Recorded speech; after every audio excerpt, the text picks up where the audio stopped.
Léal Métro, premier fournisseur et livreur de produits frais et locaux aux restaurateurs partout en France, vous présente Sud Radio 10h-11h, Ferniaud fait le marché. Mes amis, bonjour et bon dimanche. Cette semaine qui vient de s'écouler, traditionnellement à Paris, cette semaine du tournant d'octobre à novembre, n'est pas une semaine comme les autres. C'est une semaine qui est entièrement dédiée aux amateurs de chocolat. Et ils sont nombreux. Et oui, ça fait 30 ans. D'ailleurs, il a 30 ans, le Salon du Chocolat, cette année. Donc, c'était une belle fiesta. Et moi, j'ai pratiquement planté ma tente toute la semaine au Salon du Chocolat. Et j'ai commencé par aller demander un petit peu des nouvelles des artisans chocolatiers au patron des chocolatiers français. Sud Radio, Ferniaud fait le marché. Sur le stand de la Confédération des chocolatiers confiseurs avec le président Thierry Lallet. Bonjour Thierry. Bonjour Vincent. Alors il faut préciser quand même que vous êtes chocolatier vous-même, la maison Saugnon à Bordeaux, que les Bordelais et alentours connaissent bien et même au-delà. Mais là vous êtes dans vos fonctions de président des chocolatiers et ça m'intéressait de savoir, hormis le salon, comment se porte le chocolat en France, le chocolat artisanal? Écoute, le chocolat artisanal se porte relativement bien, malgré bien évidemment l'augmentation ces dernières années, derniers mois du prix de cacao qui a fait flamber au final le prix du chocolat, sur lequel on rajoute le prix du sucre qui a lui aussi augmenté, le prix de l'emballage, le prix de l'électricité. On rajoute une petite écotaxe supplémentaire que l'État est venu nous chercher. C'est quoi cette écotaxe? L'écotaxe, c'est ce qu'on appelle la fin de vie de l'emballage. C'est-à-dire que... le recyclage. Voilà, le recyclage. Nous finançons le recyclage des boîtes que nous achetons dans lesquelles vous venez chercher vos chocolats. Et donc nous payons cette écotaxe puisque nous sommes le dernier vendeur pour le dernier utilisateur. Et nous venons d'apprendre que pour 2026, cette taxe augmenterait de 34%. Il paraît qu'il y a des milliards à trouver, donc on va chercher les milliards où on peut les trouver. Et avec tout ça, figure-toi que nous sommes résilients et que la profession arrive à garder le sourire, à continuer à vendre du chocolat, à faire plaisir à ses clients et mange peut-être, nous-mêmes chocolatiers, on mange un peu plus de chocolat pour se remonter le moral. Si on peut donner une idée globale de l'augmentation, ça représente quoi sur les charges qui étaient déjà assez élevées? Sur un prix de 10, combien est-ce qu'on paye aujourd'hui par rapport à l'année dernière? Sur un prix de 10, alors si on prend toutes charges confondues avec l'augmentation du cacao, tout ça, je dirais qu'on n'est pas loin du 3 à 4 euros. Ah oui. Ouais, en 30 à 40% de plus. Au minimum 30% de plus. Au moins 3 euros de 30% de plus. Alors qu'on tournait à du 15%. Donc en fait, ça a été multiplié par 2 minimum en fait. Et ça a été au détriment de l'emploi. Mais aussi les marges du chocolatier a dû faire attention à contrôler. Ça a été une épreuve compliquée quand même ces 2 dernières années. Et là, on parle uniquement des chocolatiers artisanaux, c'est-à-dire des chocolatiers de ville avec officine, ou est-ce qu'on parle aussi de l'industrie du chocolat dont le produit de base, la matière première, les charges ont augmenté? Alors les charges ont aussi beaucoup augmenté pour l'industrie parce que l'industrie, tout est presque automatisé. Donc en fait, les économies, ils les avaient fait à peu près partout. Et là, ils se sont retrouvés avec une matière qui faisait plus de 200% d'augmentation sur lequel ils étaient incapables de réduire les coûts de main-d'œuvre, les choses comme ça. Autant nous, on pouvait éventuellement contrôler les heures supplémentaires, par exemple, contrôler ou réduire les effectifs. Hélas, ou de ne pas prendre plus de salariés pour la saisonnalité comme à Noël, des choses comme ça. L'industriel, lui, il n'avait pas le choix. C'était soit de trouver, ou alors pour lui, c'était de trouver de nouveaux marchés. Mais les industriels sont déjà à peu près sur tous les marchés. Oui, mais les industriels, si je le comprends bien, à vous écouter, on peut dire que c'est au fond un métier de centime, c'est-à-dire que ce sont les volumes qui vont faire la marge, alors que chez les artisans, il y a plus une latitude à moduler selon les situations. C'est ça. L'industriel, c'est du volume et du volume. Nous, c'est de la qualité et de la qualité, et sur lequel aussi, il fallait qu'on prenne et qu'on fasse attention à nos clients, et on ne pouvait pas augmenter. Quand je vois que le prix d'augmentation dans la grande distribution a été jusqu'à 30 à 40% de plus sur la tablette, aucun chocolatier en France en une année n'est passé de 30 à 40% d'augmentation. Le maximum qu'on ait eu en sondant nos confrères, on est monté jusqu'à 16% d'augmentation. Donc ça veut dire que le chocolatier artisan, il rogne ses marges? Il rogne ses marges, il fait plus attention, il a fait sûrement plus attention à ses achats, il a fait plus attention à sa manière de présenter ses chocolats. Il a été résilient et de telle façon à ce que ça se passe le mieux possible pour conserver son entreprise et les emplois qu'il avait dans sa société, bien sûr. Par exemple, il fait moins de dépenses, par exemple, il fait moins de salons, parce que, inutile de le préciser, mais ici sur le salon du chocolat, alors il y a des très beaux noms représentés qui viennent plutôt en démo qu'avec des stands. Oui, c'est vrai qu'un salon coûte très cher parce que c'est le prix du stand, c'est les équipes qui doivent monter, c'est la durée du salon. Sans être assuré d'avoir une rentrée suffisante. C'est ça, c'est toujours difficile de te dire, ce salon, on t'annonce en effet énormément de visiteurs et c'est super et c'est sûrement le premier salon mondial du chocolat aujourd'hui, mais dans un contexte en plus économique un peu trouble, on ne sait pas combien les gens vont dépenser. Ce matin encore, on annonçait que les Français allaient moins consommer à Noël, le panier moyen serait un peu moindre. Et à Noël, au chocolat, ça fait mal. Le chocolatier entend ça. Nous, Noël, pour nous artisans, c'est 50% de notre chiffre d'affaires. On peut pas rater cette saison-là. On n'a pas d'autres saisons. Alors les gens vont te dire oui, mais il y a Pâques. Mais Pâques, c'est 15%. C'est Noël, le grand moment du chocolat. Bien sûr, mais la boîte de chocolat, le cadeau chocolat est le cadeau facile quelque part parce que ça plaît à tout le monde. Ça plaît à tout le monde. Et puis si tu viens la remettre en main propre, on va forcément t'en offrir un. Donc tu es content aussi de toi de manger ce que tu as offert. Donc tu vois, bien sûr que voilà, c'est beaucoup de volume pour nous la période de Noël. Donc je peux comprendre que il a fallu pour beaucoup faire très attention, mais aussi dans les investissements machines, le renouvellement, des choses comme ça. Ou la création, le développement. C'est ça, création-développement. Certains ont réduit un peu la gamme de leur variété de bonbons de chocolat en disant au lieu d'avoir 35 sortes de bonbons, on va limiter à 25. Ça veut dire qu'on fait un repli sur le best-seller, quoi. On fait un repli sur les pièces qui se vendent bien et de notoriété. C'est ça, tu regardes, ok, celui-là, moi je l'aime beaucoup, mais c'est pas un top 1 des ventes ou un top 5. On le refera revenir quand on sera dans une situation un peu plus stable. On est en train de venir là, semble-t-il, vers une situation un peu plus stable du marché du cacao. Donc on va avoir les effets, alors là c'est trop tard, tous les chocolatiers, confiseurs ou pâtissiers ont acheté leur chocolat pour faire la matière chocolat pour fabriquer leurs bonbons de Noël. Donc peut-être qu'à Pâques, en tout cas, et beaucoup de chocolatiers confiseurs n'augmenteront pas leur prix de chocolat à Noël. Et peut-être, en espérons, mais j'ai pas une boule de cristal, peut-être qu'à Pâques on pourra engendrer une petite diminution du prix du chocolat au kilo pour nos clients. Bon. Alors espérons qu'il y aura une boule de Noël, s'il n'y a pas de boule de cristal, au moins sur le sapin les chocolatiers. Parlons de l'activité, parce que là on a parlé évidemment des problèmes économiques pour les artisans chocolatiers, mais aussi pour ceux qui achètent les chocolats, c'est-à-dire tout le monde, grosso modo. Parlons de l'activité en termes d'implantation et de maillage. Moi il m'a semblé ici sur le salon qu'il y avait beaucoup de jeunes chocolatiers, hormis ceux qui viennent de l'étranger, parce que ça vient de plus en plus, et notamment des pays d'Europe, mais beaucoup simplement des régions. Alors toi, tu en es la preuve vivante. Aujourd'hui, c'est statutaire pour une petite ville d'avoir un chocolatier, ça draine du public, ça draine du client. C'est presque important qu'il y ait un chocolatier en ville. Oui, c'est vrai que autant pendant très longtemps, le chocolatier confiseur, c'était dans les grandes villes de France. Il y avait voire même plusieurs maisons comme ça, emblématiques dans les grandes villes de France. Et puis aujourd'hui, on voit apparaître, en effet, dans des villes plus petites, voire même des petites communes, des chocolatiers. On est en parallèle, malgré toutes ces mauvaises nouvelles dont on a parlé tout à l'heure, on est un métier très dynamique. On est un des métiers les plus jeunes dans les chefs d'entreprise.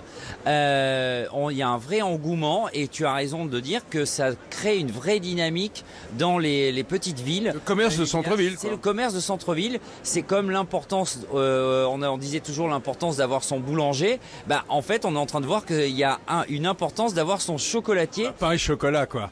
Bah ouais, c'est ça, le fameux pain au chocolat, mais ou la chocolatine, bien évidemment, mon cher. Ah oui, ça dépend où on est. Donc voilà, non, c'est vrai qu'on a un rôle social, et puis c'est aussi des métiers de création d'emplois. Donc pour des petites communes, c'est intéressant, c'est bien. Et le public fait la différence entre jadis.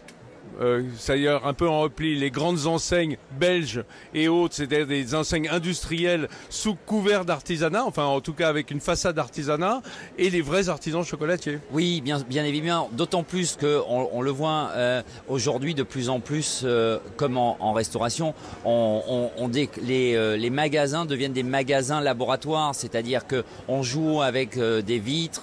On fabrique devant. On fabrique devant. Il y a un chocolatier. Lui, il est tout seul, il m'a raconté ça pour l'instant. Et donc, il fabrique et en même temps, il fait vendeur. Alors, ça lui pose quelques problèmes parce que quand il vend, et comme il est un peu bavard, son chocolat, il est en train de figer de l'autre côté. Donc, il faut qu'il recommence depuis le départ. Bon, on donnera pas de nom, hein. Non, mais c'est ça qui est sympa. C'est aussi un moyen de communiquer son savoir-faire. Et c'est vrai que un vendeur, une vendeuse très bien formée, c'est toujours très agréable. Mais avoir le chocolatier ou la chocolatière, parce qu'on est un métier très très féminisé. Je te rappelle qu'à la finale des meilleurs apprentis de France 2025, 9 candidats, 8 filles, 1 garçon. Ça c'est bien, c'est une parité comme j'aime. Ouais. Donc que tu es la chocolatière ou le chocolatier qui vient t'expliquer ce qu'il a fabriqué, quel est son intérieur, son bonbon, son praliné, sa ganache, voilà, c'est aussi un contact humain et les gens adorent, on va pas se mentir, le contact humain. On n'est pas en train de pousser un caddie et prendre dans un rayon où il n'y a personne qui te parle. Là, tu as un vrai interlocuteur et un passionné. Thierry Lallet, est-ce que vous avez jeté un œil hier à la masterclass de Philippe Conticini et Pierre Hermé, nettement autour du chocolat? Oui, j'ai entendu, j'ai pas pu rester, hélas. Il y avait à la fois une vraie émotion, j'ai trouvé dans cette masterclass, et une humilité de ces deux personnages, à la fois haut en couleur et très très très professionnels. Qui ont rendu un très bel hommage au chocolat.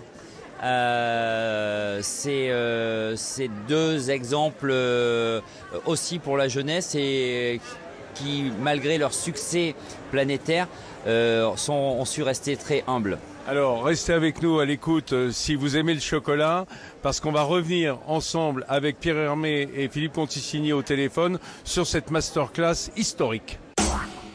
Léal Métro, premier fournisseur et livreur de produits frais et locaux aux restaurateurs partout en France, vous présente Sud Radio, 10h-11h, Ferniaud fait le marché. Allez mes amis, retour au Salon du Chocolat cette semaine. On peut dire que j'y ai carrément planté ma tente. J'ai presque habité au Salon du Chocolat. On était à l'instant, pour ceux qui étaient avec nous, avec Thierry Lallet, le président de la Confédération des chocolatiers et confiseurs. Et on parlait de cet événement incroyable, de cette masterclass. Alors les masterclass, c'est vrai qu'on n'en manque pas sur le Salon du Chocolat. Et c'est souvent ma copine Mercotte qui est à la manœuvre pour animer cela. Mais là, il y avait une masterclass que j'ai qualifiée d'historique parce que elle réunissait deux géants de la pâtisserie, Pierre Hermé et Philippe Conticini, qui ensemble, d'abord ont fait une recette de gâteau et c'est génial de les voir travailler ensemble et surtout se sont racontés, se sont livrés au public qui était venu fort nombreux. Je crois que nous avons Pierre Hermé en ligne. Bonjour Pierre Hermé. Oui, bonjour Vincent Ferniaud. Comment allez-vous? Un dimanche matin, c'est sympa de nous répondre, merci. C'était un moment. Alors j'ai qualifié d'historique parce que c'est pas souvent en fait que vous faites des conférences, des masterclass, des ateliers ensemble avec Philippe que vous connaissez. Alors, on en a fait plusieurs durant de nombreuses années, mais ces derniers temps, ça se faisait plus rare. Ouais. Et la dernière que nous avions fait, c'était à l'occasion de Artégoust en Corse. Ah, bah oui. Et il y a maintenant déjà 5 ans au moins. Voilà, donc c'est toujours le même plaisir de partager un moment d'échange avec Philippe et de transmettre. Alors, évidemment, tous ceux qui étaient là et qui pratiquement faisaient la queue jusqu'au dehors du bâtiment venaient pour boire vos paroles ou les goûter, hein, on pourrait dire, parce que bon, vous n'êtes pas avare d'enseignement, vous n'êtes pas avare de transmission, mais de vous avoir ensemble, c'était très émouvant parce que d'abord c'est une amitié de 30 ans.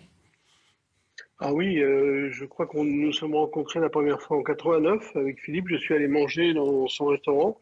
On m'avait dit qu'il y avait un jeune pâtissier qui faisait des choses formidables et c'était vrai. Et du coup, je l'ai invité à venir me rendre visite chez Fauchon.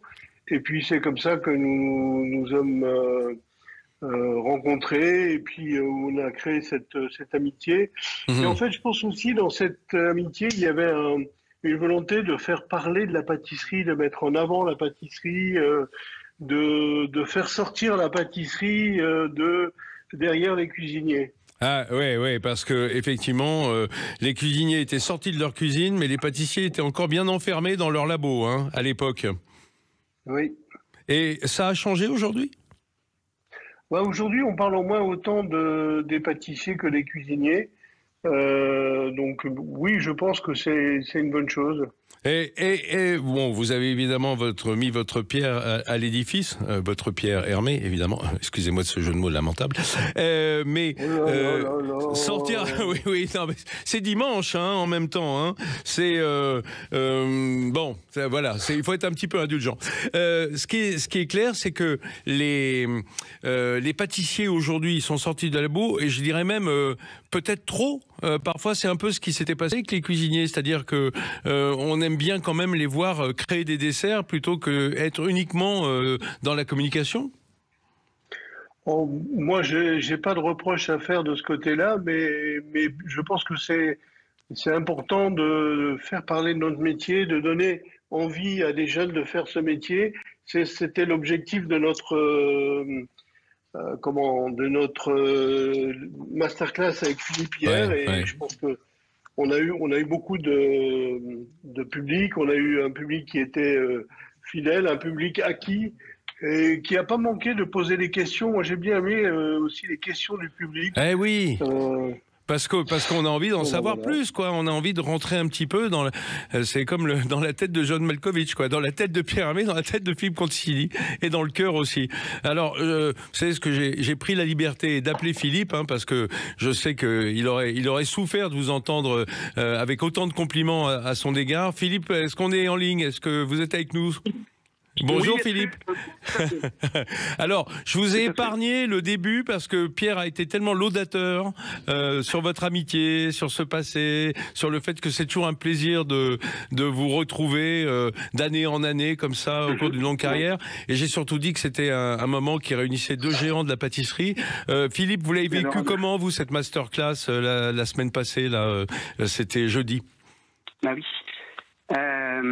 Écoutez, d'abord c'était pour moi un grand plaisir de retrouver Pierre sur une scène pour faire une démonstration. On en fait rarement ensemble, et ça a été d'abord un grand plaisir.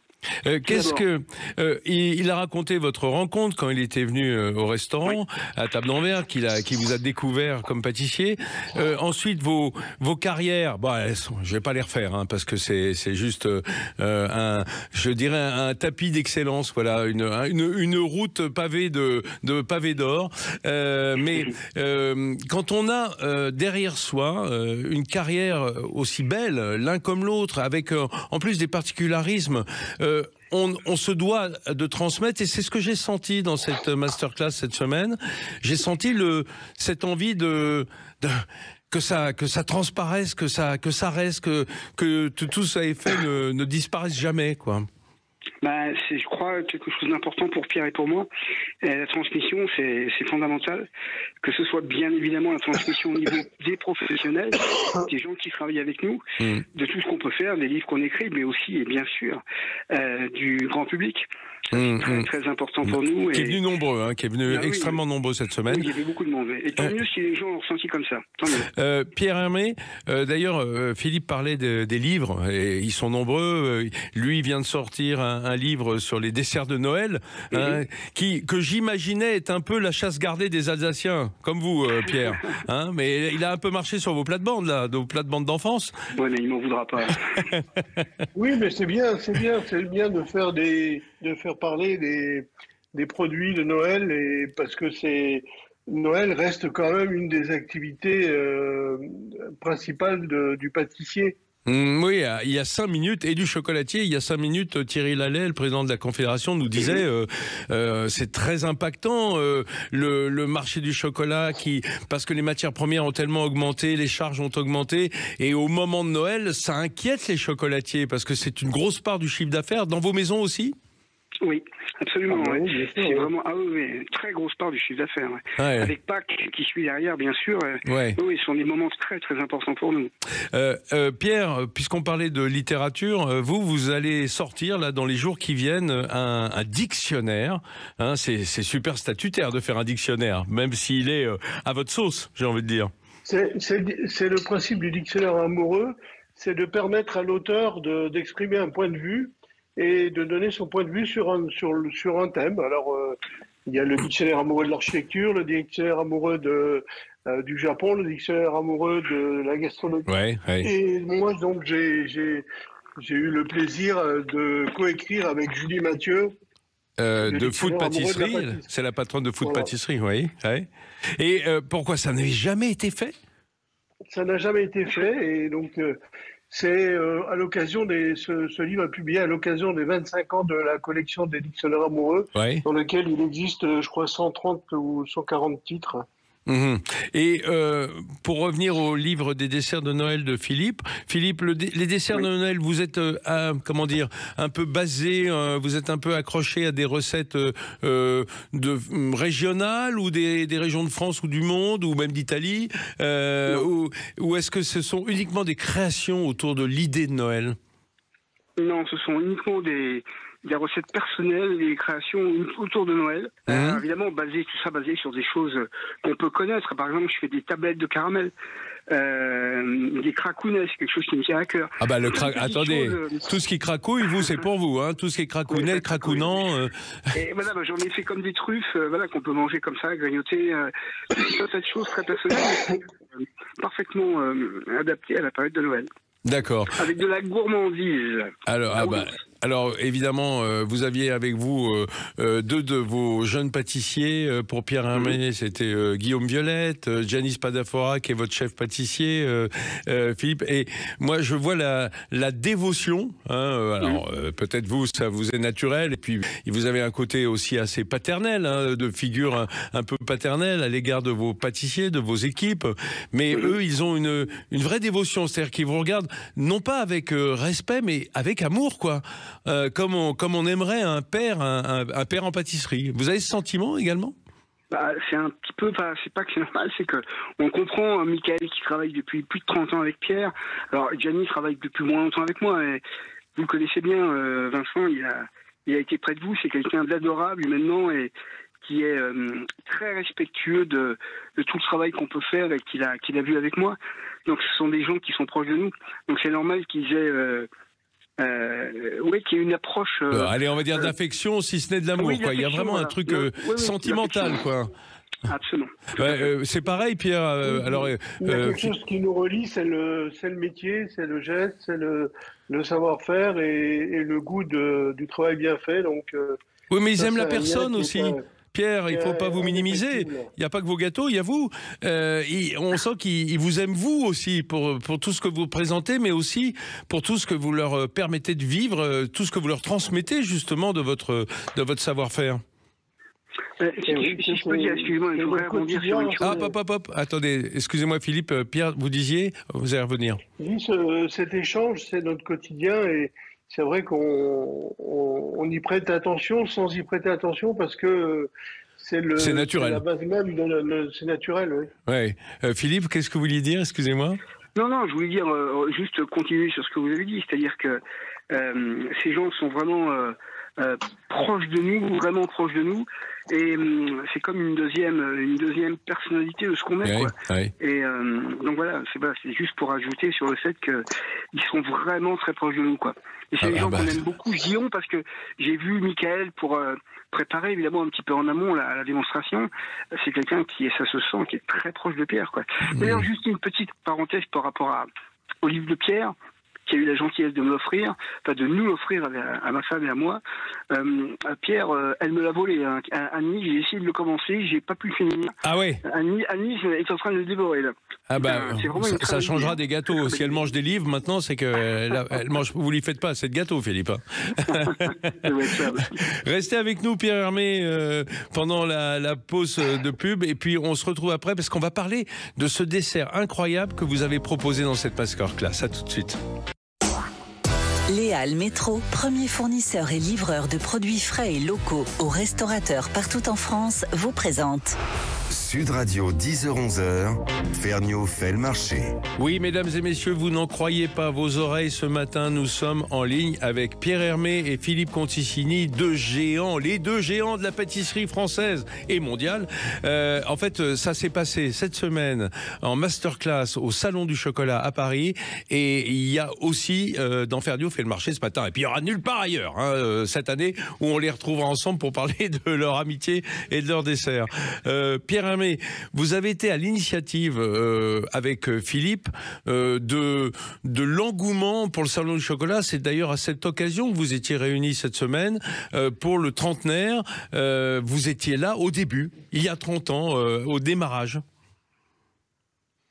Et oui, nous avons fait partie des pionniers du Salon du Chocolat parce que Sylvie Douce, la fondatrice, et François Jantet nous avaient demandé d'être avec eux, et puis on les a accompagnés comme ça pendant quelques années. Mais Philippe a toujours été beaucoup plus présent que moi encore sur le Salon du Chocolat.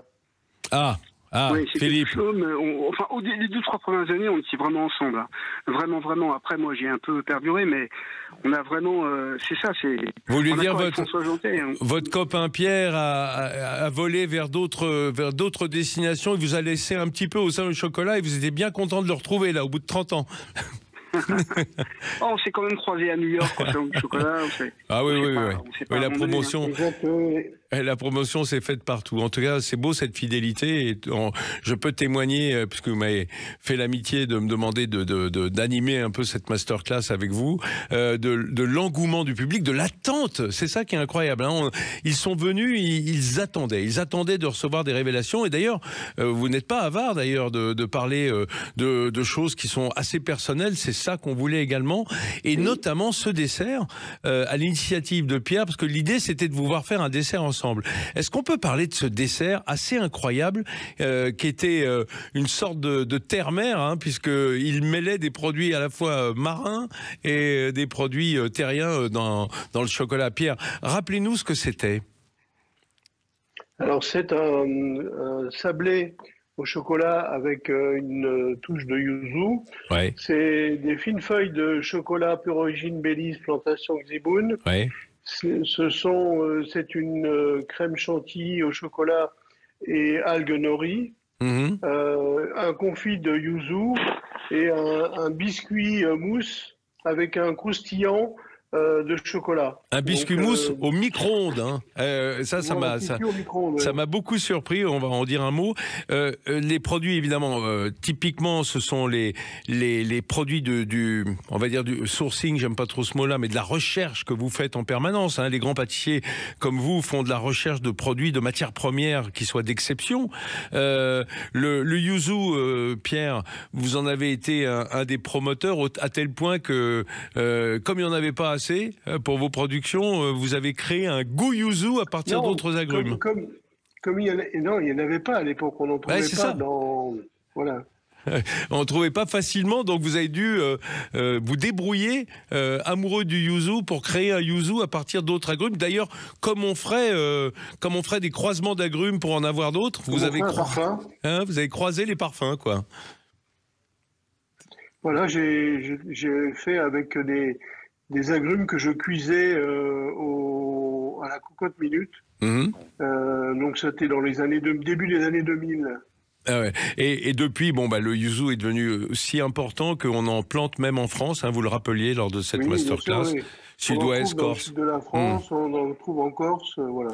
La Corse qui est, avec le cédrat et la clémentine, est évidemment une terre d'agrumes, hein, une terre d'agrumes absolument fantastique.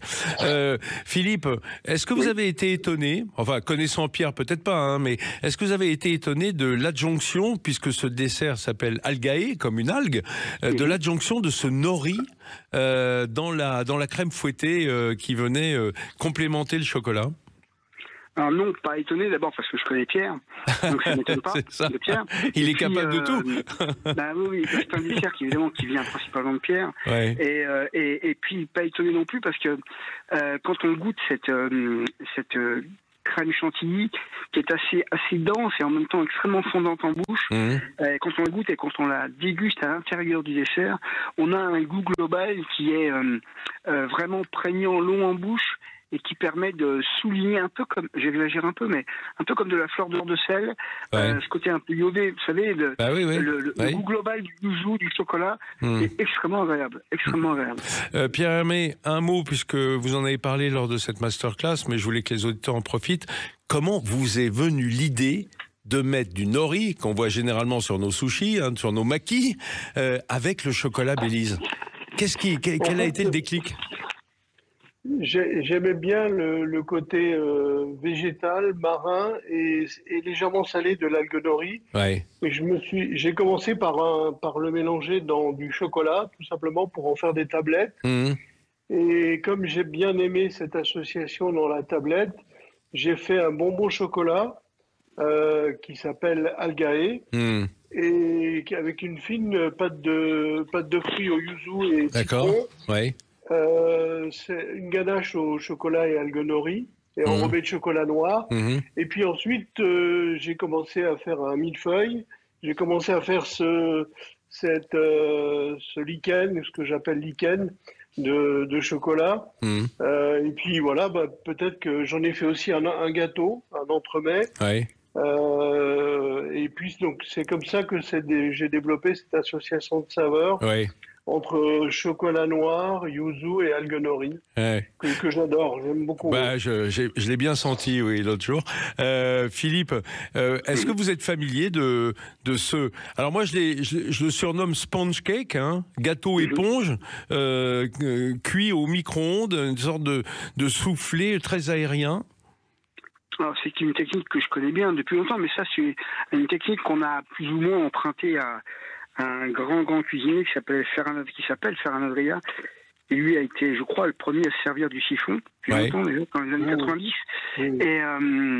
Et moi, je me souviens avoir fait, la date exacte, j'ai plus, mais c'était au milieu des années 2000, un dessert, une sorte de dessert imagé sur l'opéra à partir de ce biscuit-là.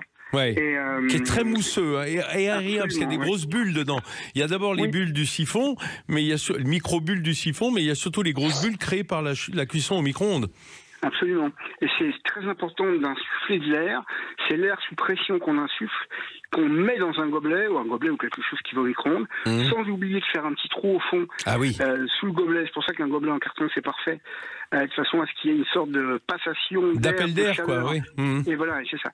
Et qui fait que avec les ondes du micro-ondes, alors moi je suis pas un chimiste, hein, mais qui rentrent d'une manière très spécifique dans cette mousse déjà blindée d'air, ça provoque toutes ces bulles dont vous venez de parler, et qui fait qu'on a un biscuit ultra spongieux, quoi. C'est incroyable. Pierre, un dernier mot. Je vous ai vu terminer ce dessert avec une bombe de cacao. Moi, j'avais jamais vu ça, hein, mais je suis pas pâtissier, c'est normal. C'est courant, ça, la bombe de cacao? En fait, ça permet quand dans un atelier, on utilise souvent le pistolet.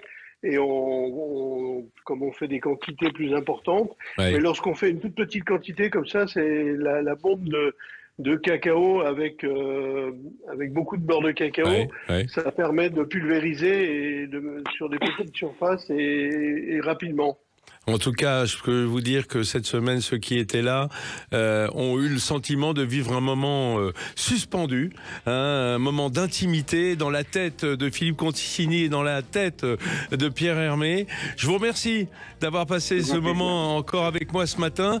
Comme la recette est vraiment trop compliquée pour faire à la maison, vous savez quoi?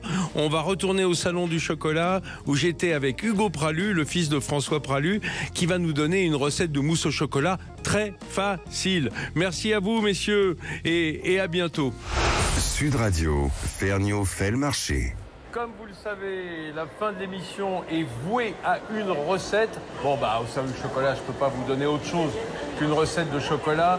J'ai trouvé un spécialiste parce que aujourd'hui, la mousse au chocolat. Mais attention, pas la mousse au chocolat qui est écrit au dos de la tablette, là, comme on a souvent vu dans la grande distribution. On parle de la mousse au chocolat d'un pâtissier chocolatier, et pas n'importe lequel, Hugo Pralu, l'héritier de la maison Pralu. Salut Hugo. Salut Vincent. D'abord, ça s'est bien passé le Salon du Chocolat? Ça se passe très bien. Ça se passe très bien. Ça se passe très bien. Il y a du monde au rendez-vous, les gens sont gourmands, ils sont curieux, donc ça se passe très bien. Beaucoup viennent pour la praluline, qui n'a rien à voir avec le chocolat, l'invention de ton grand-père. Tout à fait, c'est vraiment l'emblème de la maison, mais au passage, soit ils découvrent la praluline, soit ils découvrent la gamme du chocolat. Alors, d'ailleurs, comment est-ce que ça se sépare l'activité chez toi? Ton père, c'est vraiment chocolat, il vit dans la tempéreuse, François Pralu, et toi, plus la pâtisserie? Aujourd'hui, plus pâtisserie, mais j'ai quand même bien mondé au-dessus du torréfacteur aussi, et voilà, c'est forcément quelque chose qui m'intéresse énormément. Je ne vais pas autant dans les plantations que mon père, mais voilà, on s'organise, c'est aussi l'occasion pendant les salons de s'organiser des petits voyages sympathiques.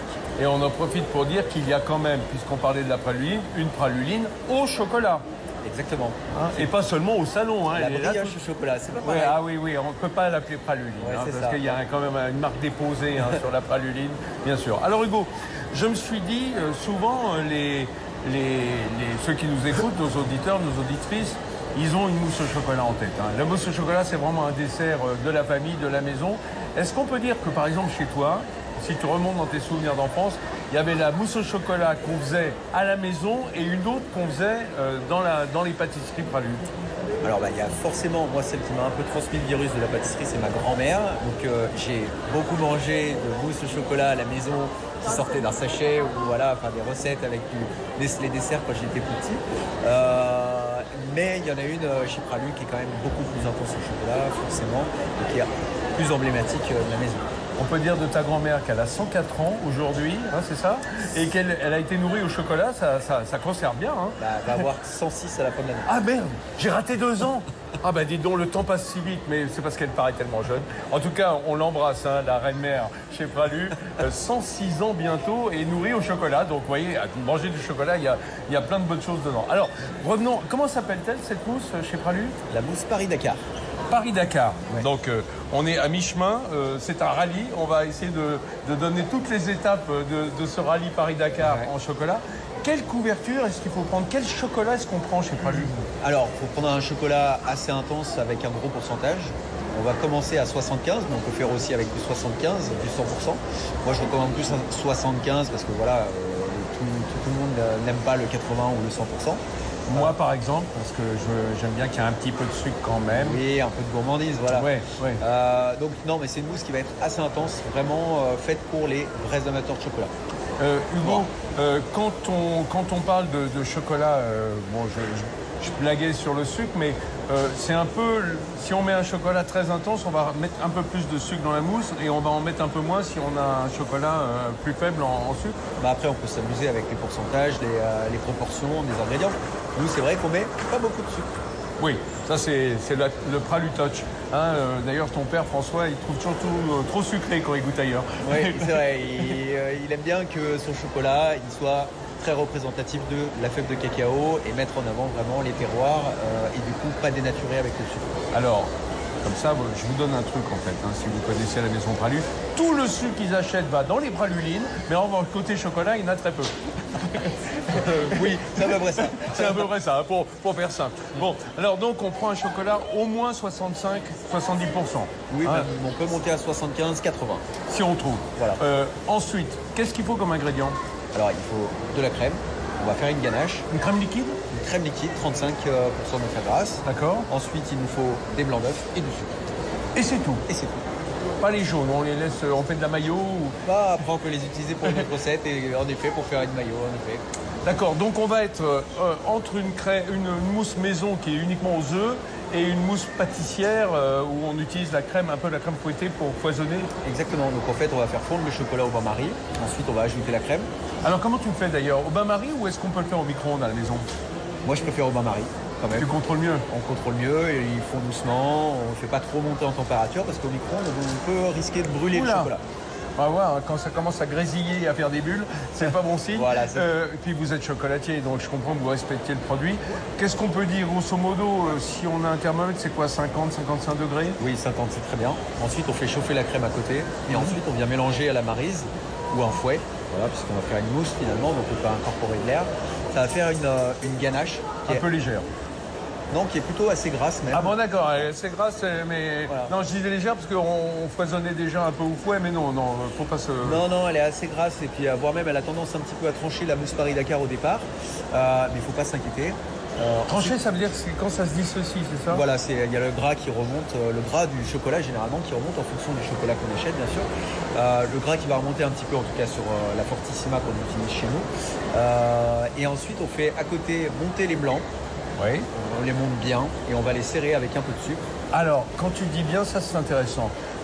C'est très important que ça soit pas trop monté pour pas grainer Voilà, le c'est blanc ça. d'œuf. Exactement. Mais quand même que ça se tienne. On va essayer de faire en sorte de monter les blancs au maximum sans que ça graine, juste avant que ça graine.